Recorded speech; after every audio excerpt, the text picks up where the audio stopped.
Not a single day passes for me without witnessing tears of joy and love around me. Every day, somebody will be shedding tears of love and joy.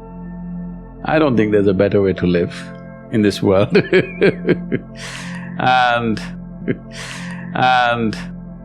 all of us should strive to create our own circles of joyfulness and pleasantness around us. Because if you're not joyful by your own nature, if you're always going around with the fear of suffering, as long as fear of suffering is there within you, you will never walk your life with full stride. It'll always be half a step. Most human beings have crippled themselves simply because of fear of suffering. What will happen to me is always the question. Whatever happens, this is how I will be. If this assurance comes to you, only now you will want to scale the peaks of life and see what about it. If it happens, makes no difference to you. If it doesn't happen, makes no difference to you. That's when you would like to really explore every dimension of life. So first and foremost thing is this, that your way of being is not determined by what's around you. If you bring this one aspect to you, there is no fear of suffering. Once there is no fear of suffering, you will traverse the breadth and length of this life without hesitation. When it comes to what you want to do, you must think clearly, it's very important. Thinking clearly means, the question is not about what will get me this, what will get me that. Is your life precious to you? All of you, I'm asking. Your life, is it precious to you? Yes. So before you invest this life into something, you must look whether today if I invest my life into this, after 25 years, will it still mean a lot to me? After 50 years, will it still mean a lot to me? At the end of my life, if I turn back and I look, will I be proud of this or will I be ashamed of what I'm doing right now? Doesn't matter what other people say. But you should not do anything that you will feel ashamed of, isn't it so? Huh? It doesn't matter, people say so many things. Everybody has an opinion, it's their business. But you don't do something that you will feel ashamed of, isn't it? Then you're turning against yourself. Somebody turns against you, you can leave them and go somewhere else. If you turn against yourself, you'll have to live with it forever. So, this is all you have to look at it. Something will get you money, something will get you comfort, that's not the point.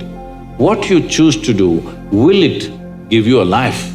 When I say give you a life, are you just trying to make a living or are you trying to make a life out of this?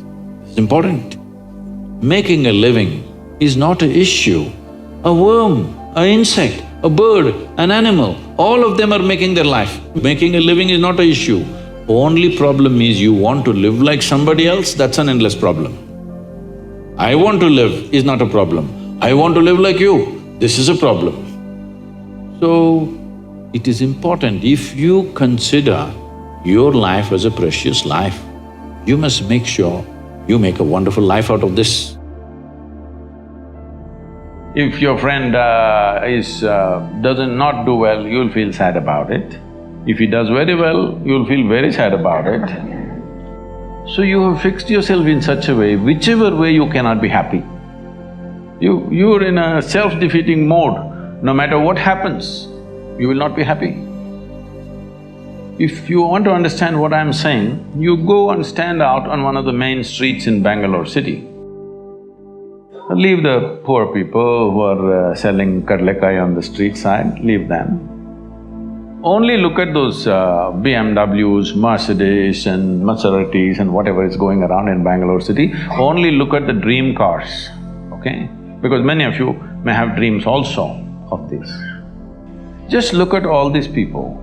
You think they are in a profusion of joy, driving this car like that? No.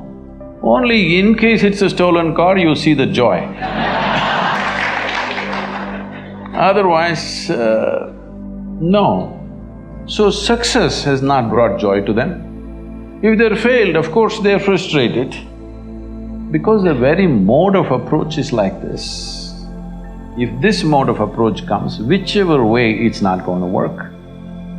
Because it's not even about you, it's always about somebody here. It's never about you.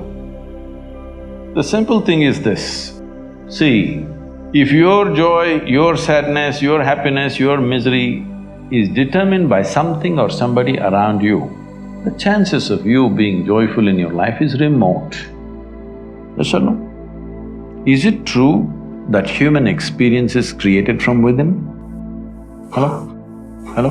I'm asking all of you. Is it true that human experience, joy or misery, agony or ecstasy, madness or sanity, everything is created from inside?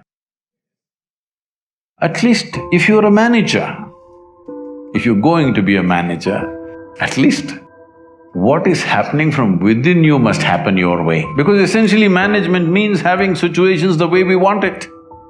Well, if the world is not happening your way, at least this one must be happening your way. Outside is a variable situation. Who these people are today, tomorrow we don't know what they will say. Yes? Tomorrow morning we don't know what they will say.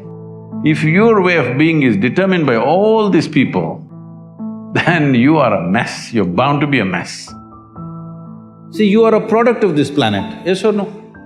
Whatever nonsense individuals may think about themselves, we are all just a pop-up from this planet. You've seen those pop-ups on the computer screen? Pop, pop, yes?